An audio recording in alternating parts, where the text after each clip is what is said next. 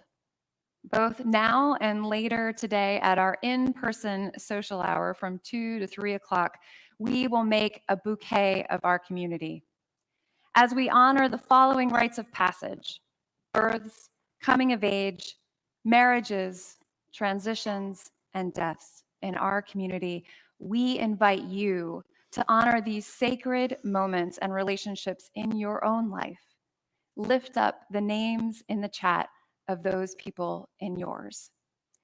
This day, we honor all of those among us who have been born this year. Magnolia Fox Rear, born July 3rd.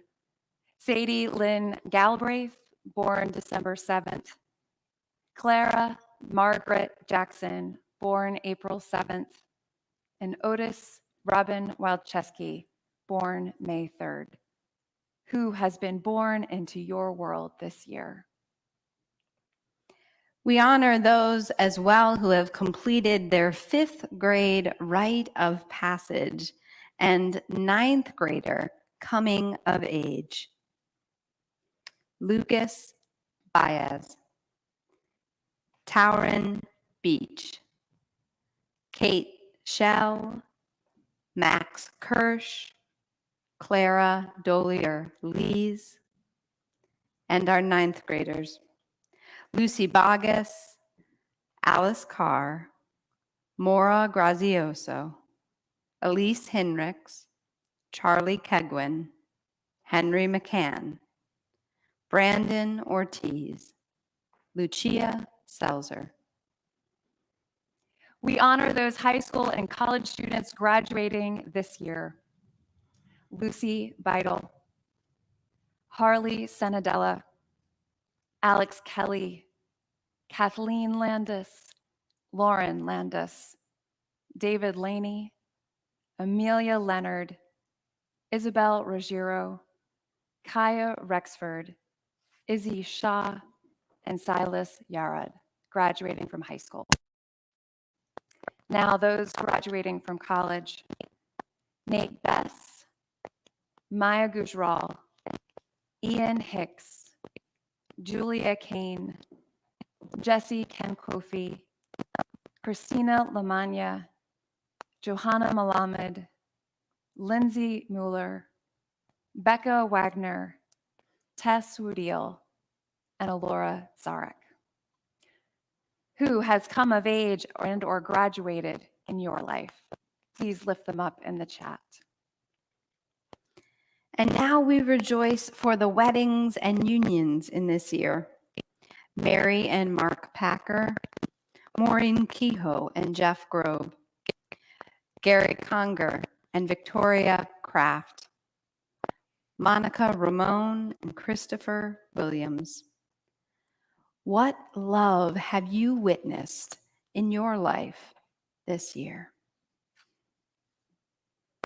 In this virtual year, Beacon welcomed back members who had moved, welcomed virtual members and friends near and far, and we said goodbye to those who moved.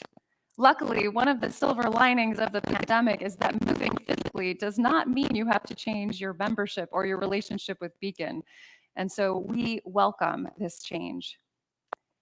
Joining us in our community is Katie Ehlinger, Melissa Bannon and Mark Robeson, Lucy and Ryan Burse, Mary Early Zald, Rob Eddy, Rosina Hill Jackson and Jason Jackson, Chad Petroke, Rachel and Rob Rozuski, Sasha Torres, Sue Ife Edmondson, and Sue Cody.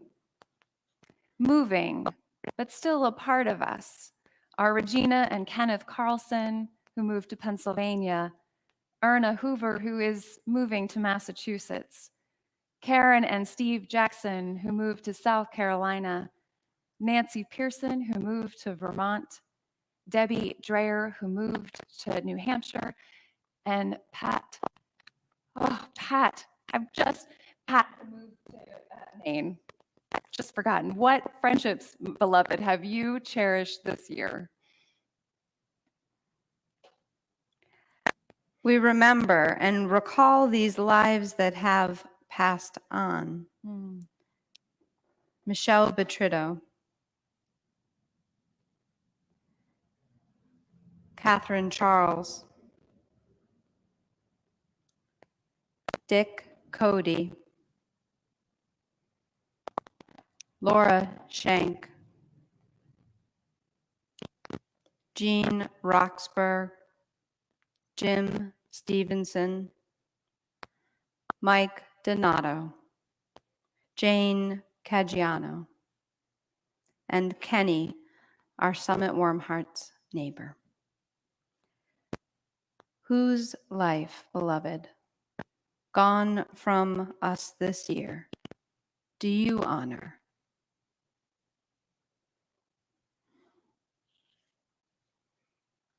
Beacon, our bouquet now has been readied with the abundance of community, love, grief, new life, and renewal.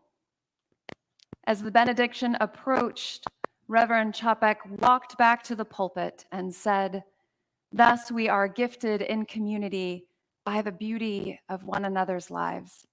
We, beloved, are rooted in relationship." Hi, my name is Stella Demizio, and I am almost a lifelong member of Beacon, and I'm currently an incoming junior at Tulane University, but I just want to take a moment to talk about how meaningful and impactful that the Baroque Beacon partnership has been for me, as well as for other members of both communities, in fact. So when I was about 14, I remember that my mom asked, how would you feel about having a Transylvanian guest, a girl a little bit older than you, stay with us for 2 weeks this summer? And I thought, sure, I have never met anyone from Transylvania before. And, you know, I have a younger brother, but when this girl came, it felt like having an older sister for the first time. We grew so close, so quickly.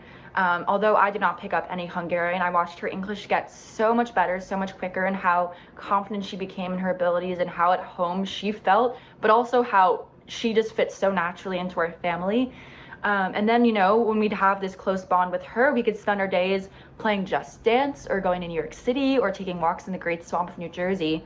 But we could also really dissect our own religious and faith beliefs, while also being at similar points in our lives, being students and facing kind of similar teenage challenges, but being from really different parts of the world.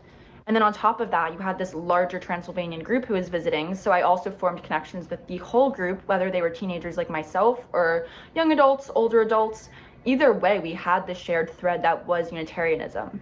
And we weren't just a community because it was just a group of people who all liked doing the same things. It was also that we felt the spiritual connection, and that allowed us to have more open dialogue, whether it was more casual or a little more deep and conversational. And then the next summer, I was so fortunate to go to Transylvania, and I stayed with a different family, and I stayed with a girl who was a bit younger than me, and she also felt like a sister. She felt like a younger sister, and we would sit in her room, and we'd play the ukulele together. She really wanted to make American pancakes, so I made American pancakes with her. So having these different experiences with different families, especially in Transylvania, gave me a look into, you know, their lives, just like being in Summit helped them get a look into our lives. So just being able to go to this Unitarian church halfway across the world and still feeling such a part of a community at the age of 15 was so meaningful to me, and also was just a critical process in how I started dissecting my own faith and my own connection to Unitarian Universalism. And now as a college student, I can just say how important that partnership continues to be for me, whether I'm thinking about how I study international relations and how interpersonal relationships play such a big role, or just how my own set of morals has emerged from discussing my faith and having this open forum to form friends, but also confidants in my spiritual journey.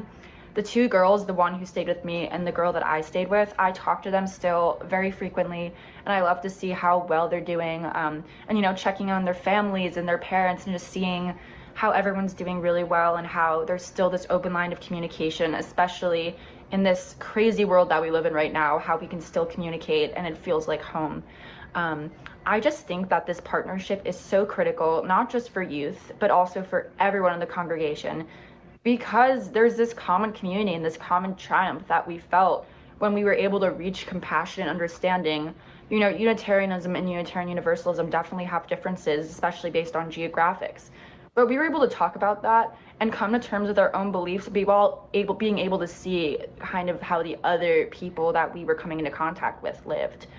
And I think that this partnership is so critical moving forward, and hopefully we can continue to expand our partnership and foster these relationships, even through these crazy times. So thank you for listening to my message, and please get more involved with this partnership.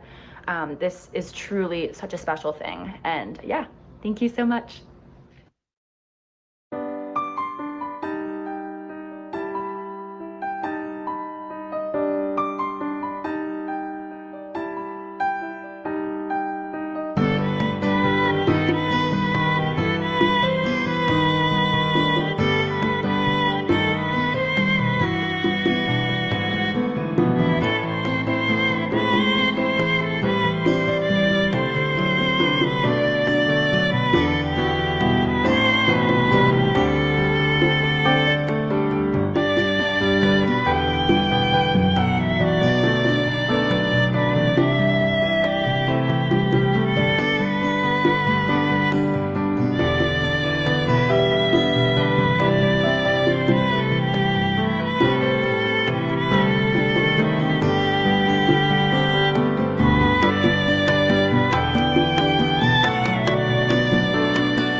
Late Friday night, we decided to clean out our entire garage in order to make room for our pop-up camper so that the whole driveway would be clear for our son Benjamin's 3rd birthday party. We had a piñata planned, a pin the tail on the Chase, a character from Paw Patrol. I can explain all the intricacies of the plot of Paw Patrol, but it's not exactly sermon-worthy. We had a ring toss and a bounce house going and a bubble maker, so we needed the whole driveway, and the week had been packed. So Friday at 8 p.m. was our first moment to clean that garage out. Off we started, grabbing at bins and discarded toys, deciding that at last the broken stroller with only 2 wheels perhaps could be let go. And then I made my way into a corner to clean it out, a corner that can only be described as a den of spiders. I never actually saw a spider, but the webs caught all about me, and in my frantic movements, I swung my arms wildly at the webs. I went on cleaning, thinking I had gotten it all, but all of a sudden I would be in the middle of a box and I would feel that little thread. I would swat at myself and move on. Again, it would come back, swat. Again, swat. It kept tickling my forehead, teasing me, when finally, after seeing my jerking movements, Anne-Marie, my wife, said, "Just take your time and find it." I stopped in the madness of cleaning out the garage and stood there very quietly until I found the single thread of a spider's web. Sabbatical was all about slowing down. How easy it is to instinctively speed up. How harder it is to intentionally slow. I took a church tour while I was on sabbaticals. No worries, I wasn't church shopping. It was a Catholic church, and I learned a bit about the history of that place. My tour guide, Mike, reminded me of a sign that I had long forgotten that used to be in my elementary school that I saw every day for 7 years. It said, God, others, self. It was meant to give the order of our commitments and our focus, how we should live. First God, then others, then last oneself. Mike made a comment about the church's particular architecture and way decisions were made so as to bring people into that spiritual path of focus. In his words, as it should go. And of course, being a minister on sabbatical and having a little too much time to think, I kept stirring over that ordering of commitments. The pandemic has surfaced the limits, depth, and challenge of commitment. Daily, we encountered life or death decisions in the most previously inane acts of daily living. From the grocery store to a small fever in a child, we had to ask again and again what was the right thing to do. And even moreover, for whom? Because suddenly these daily acts were devoid of the illusion that they exist all alone or that we exist as islands.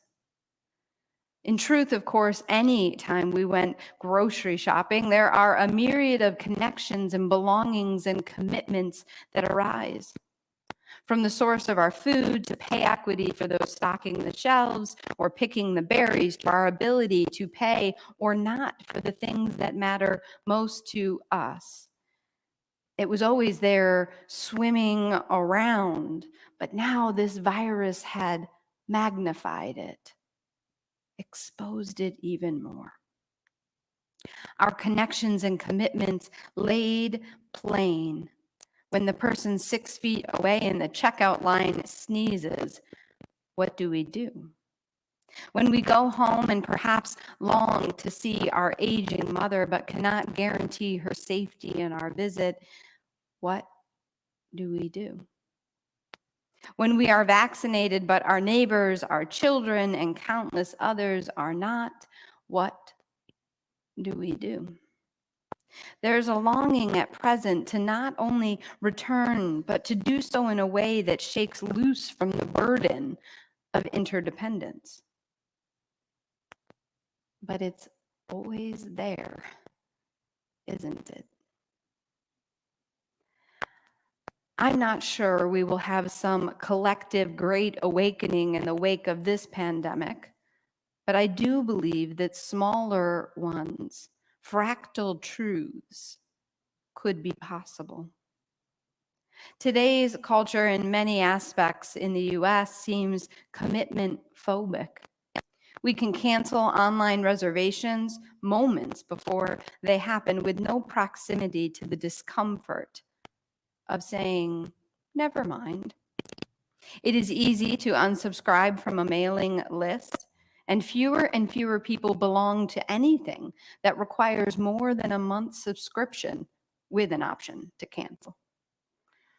We Unitarian Universalists have often been countercultural, but in this regard, we find ourselves sometimes a bit more aligned with the dominant culture. I've experienced many UU communities that emphasize the search so much you had to wonder if you ever found anything. It was a wanderlust approach to the world and religion, a sense that even the UU community was temporary, just another passing sight on a larger river.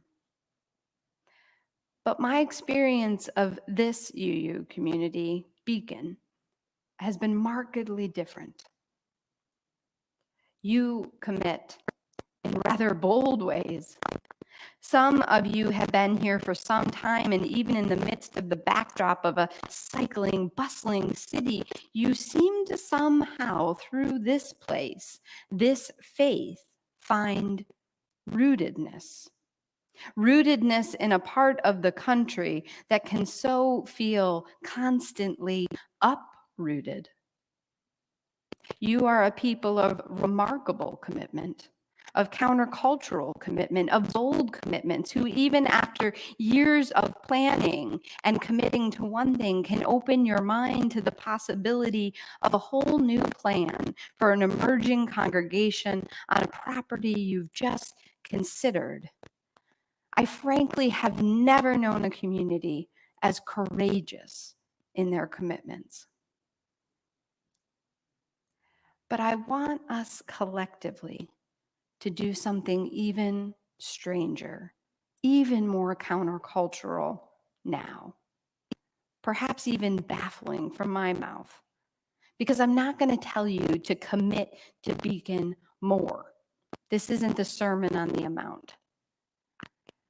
I want you, beloved, in a world that will carve you out and blow your ashes to the wind in the blink of an eye, I want you to commit to the spark within you and among us. Not in a consumerist, selfish kind of way, but in a way that knows if the flame within you and us goes out, then the community, the world, the legacy is gone. In a way that knows your body was made for pleasure, your soul for laughter, your mind for big thoughts and courageous and troubling questions, and your heart, beloved, your heart is the most extraordinary vessel for unconditional love.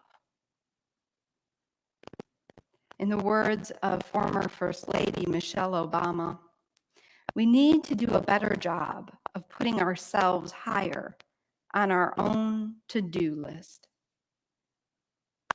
That's why Reverend Chopik held that first flower communion in the rising wave of a crushing empire that would take his life.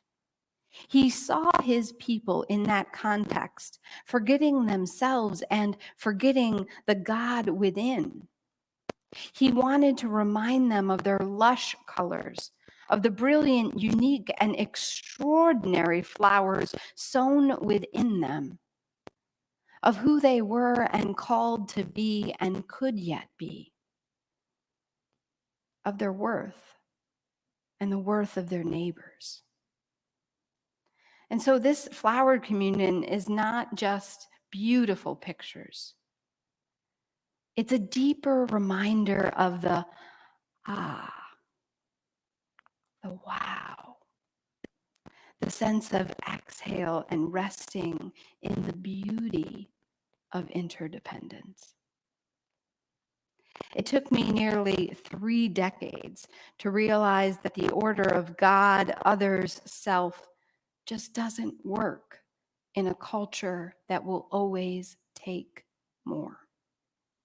It took me at least 2 decades to realize that the God I believe in doesn't desire my martyrdom or suffering, my ashes blown to the wind. Our commitments make us who we are and who we are becoming.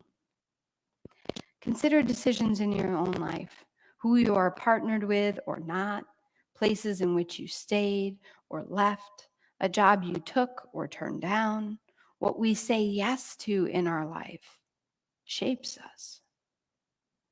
Even more than this, what we really commit to in our lives can lay the path for who we are becoming.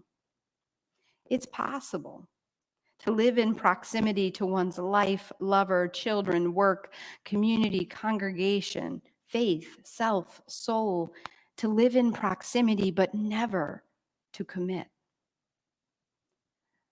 Beloved, as summer beckons and seeks to slow you down a little within, higher temperatures rise. Let it slow you. As the day stretches into night, remember to let that dark coolness invite you to rest. Not just sleep, but to rest in something greater. In the words of Valerie Kaur, our joy is an act of moral resistance. It is good and right to care for the vessel of your body, mind, and soul. Many of us come with generations of trauma and pain that is played out in our very cells. Some of us experience for our whole lives daily threats and pain. And now we have come through and are coming through a pandemic that is still rippling in our beings and world. Tend to yourself. Tend to our communities here where the sun has just risen. Tend to the communities where the sun has just set, for the thread endures. We may just be emerging from the terror of our connections and contagions, but it is possible we might yet discover the stunning strength in our diversity and commitments. Take the time to tend to that thread, that last thread, perhaps the only one that mattered at all along, after all.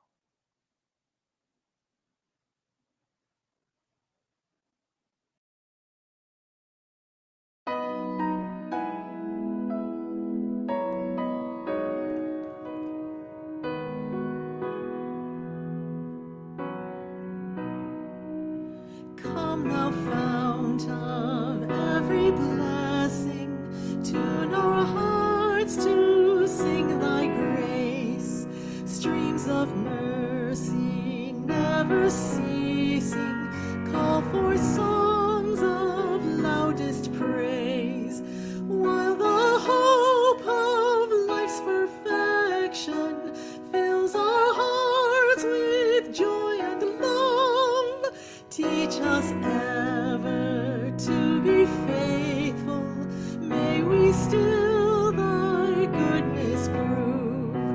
Come, thou fount of every vision, lift our eyes to what may come. See the lion and the young lamb dwell together in thy home. Hear the cries of war fall silent, feel our love glow like the sun. When we all serve one another, then our heaven is begun. Come, thou fount of inspiration, turn our lives to higher ways. Lift our gloom and desperation, show the promise of this day. Help us bind ourselves in union, help our hands tell of our love. With thine aid, O fount of justice, earth be fair as heaven above.